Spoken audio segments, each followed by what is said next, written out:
I want to take a moment to let you know that I do have a Patreon. You can be a $3 a month, $5 or $10 a month member. $5 and $10 members get all my videos without ads and an audio version if you like to listen while you're multitasking, working, or whatever. $10 members actually get a free copy of my first book, Rational Answers to Stupid Questions. Link is in the description. Enjoy the video.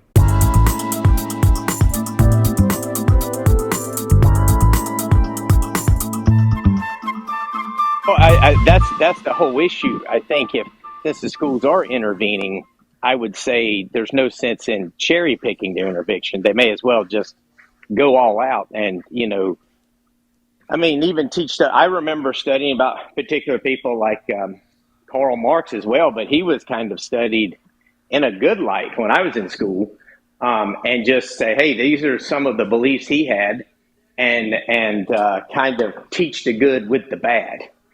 And I just don't see that. Well, that didn't happen when I was in school. Of course, that was a long time ago.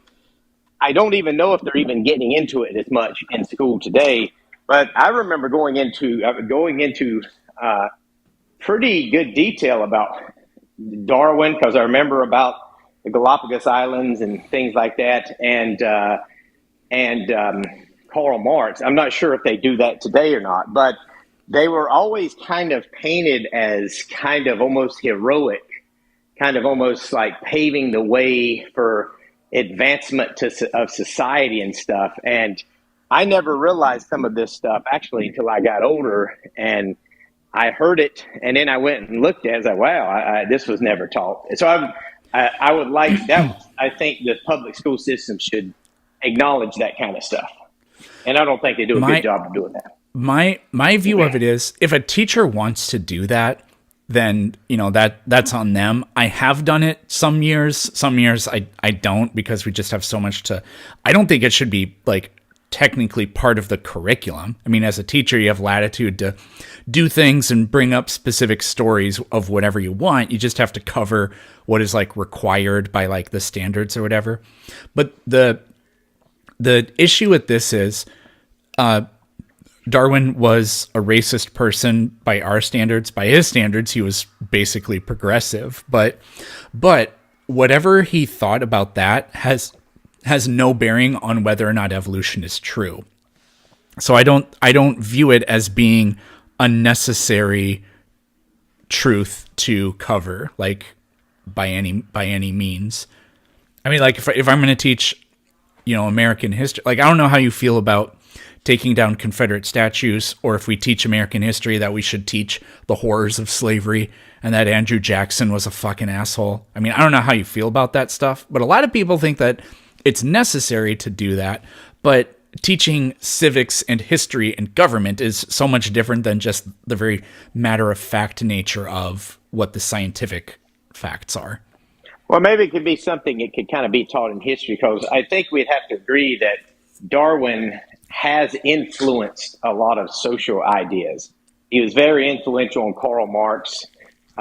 So these ideas that he come up with did kind of spill out into, things like social Darwinism and things like that. Yeah, well, actually, funny enough, the idea, it got called social Darwinism later, but eugenics and things like that, I always forget the guy's name.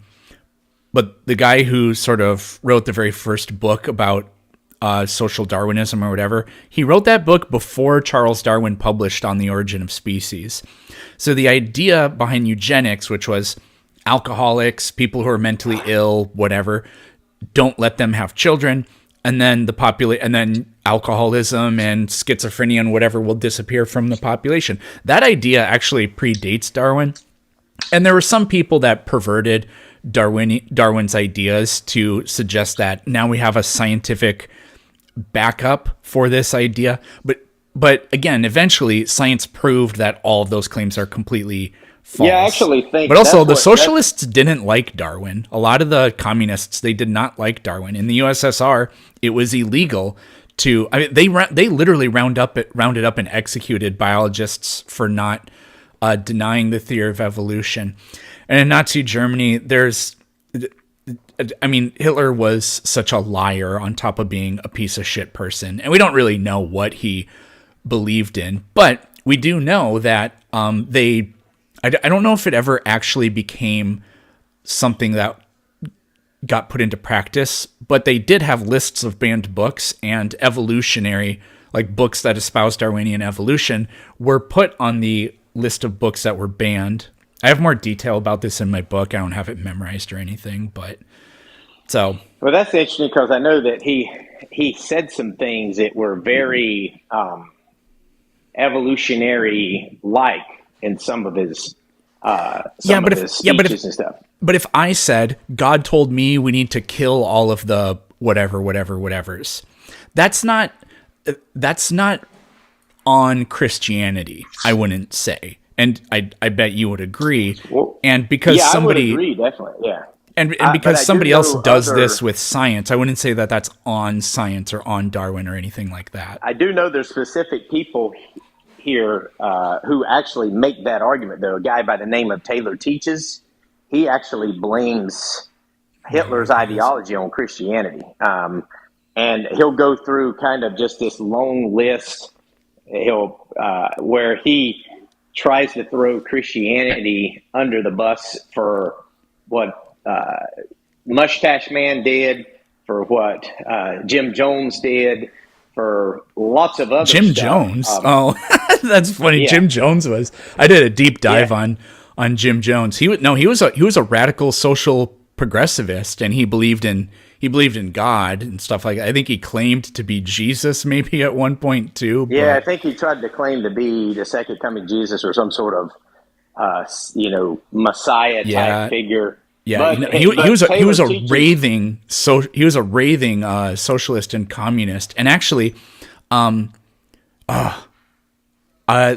like 60% of the people, or actually, I think it was more than that. I think close to 70% of the people in his church were African American, and African American women outnumbered African American men 2-1, because his preaching was all about like social acceptance and bringing people in, which is actually very much in line with Jesus's teachings in the Gospels. So it's just kind of funny. Yeah, he did try to mix the teachings of Christ with his social ideology. Right. So that's true. But I think, when you have someone like Taylor Teaches who just blames this on Christianity, and I just think that to me shows ignorance, his incredible ignorance on history. But anyway, I am going to have to go now.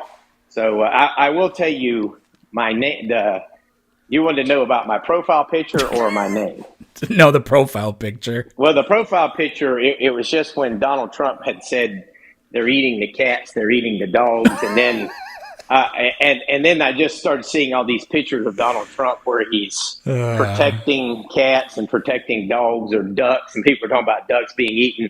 And I just saw that one day, and I just thought it was funny because he's got his arms kind of embracing them, protecting them from those that are trying to eat them. So I just put it up there. You know that story was bullshit, though, right? Well, I mean, I did hear some individual people talking about the ducks and stuff being eaten at the parks. I'm not sure on. Some people think that you should just be free to do that, and there's nothing wrong with it. I mean, I've had duck; it's good, but well, I have two actually have myself. I hunt, but I don't. I mean. I thought it was something that they really, I think, made a big deal out of, and it was probably how much truth is to it. I'm not real sure, but I would. Dogs and the cats part was 0% true. Well, I actually have heard from people who actually had been to Haiti and actually done mission work, and they said that it actually there is this culture in which that is the case where they do that in there. So whether it's the case they were doing it or not, maybe the founding fathers ate dogs. Did you know that? No, I didn't. But dog was actually people did not shy away from eating dogs like in colonial times in America. Yeah. It lasted actually for quite some time. People didn't want to, but they were like, oh no, nothing wrong with eating dog. But I think. Yeah, but Donald Trump, he'll say a lot of hyperbolic statements, and the funny thing is Well, that I would it's call them like that lies. they actually then it like when he does that, it's like then that becomes what people start focusing on. They start looking into it, and then you have people coming out, well, yeah, there we do have a problem here, and it may not be exactly what he says, but it's like I don't know if he does this to troll or just it just happens, but it becomes kind of a magnification of what was going on, and then you have people on both sides debating it back and forth, so it becomes front and center. So whatever he was planning on doing by that, or he was just throwing it out there willy nilly, I'm not sure, but it did kind of cause a stir for a while. Yeah, unfortunately.